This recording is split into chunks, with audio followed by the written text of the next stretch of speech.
The first one on perspective is this. There is something called the paradox of prosperity.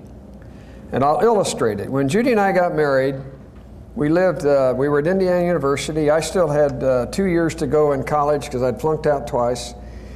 I had no purpose. I got married and I never made anything less than an A from that point on. I had some goals, some perspective. But we lived in a trailer that was 28 feet long, 8 feet wide, and 6 feet tall. Just a few weeks ago, I was out in Phoenix, and two of my fraternity brothers were Tom and Dick Benarsdale, identical twins that played in the NBA for about 15 years. They were 6'5", 6'6", and when they came to visit, they couldn't get in the trailer.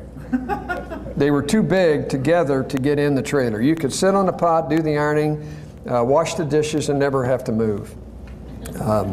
When Judy did the ironing, I either had to get out of the trailer or go back to the back bedroom.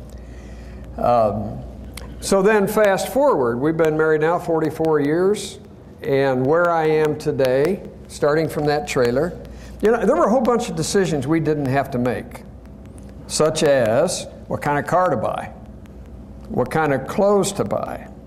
Our biggest decision was, is there any food in the pantry, and if not, maybe we'll go home and get a bag of groceries. We didn't have to decide anything about investments or college education or mortgages or anything. We had to make none of those decisions, and a will would have been superfluous at that time. Well, 44 years later, I don't know how many college educations I've bought. I've got one child that's a PhD and another one that's got a master's or a law degree. So I paid for graduate education. I bought all kinds of cars, private school education. We have a second home, a vacation home down at Hilton Head. I've got investments. Now, is my life better today than it was back then? When you look at it financially, you'd say, well, obviously, yes. But here's the paradox. When we lived in the trailer, we had very few decisions to make. Today, daily, we're making financial decisions. And here's the paradox, that if you can get this, it answers the question about the American dream, and it's this. The more you have, the more choices you have.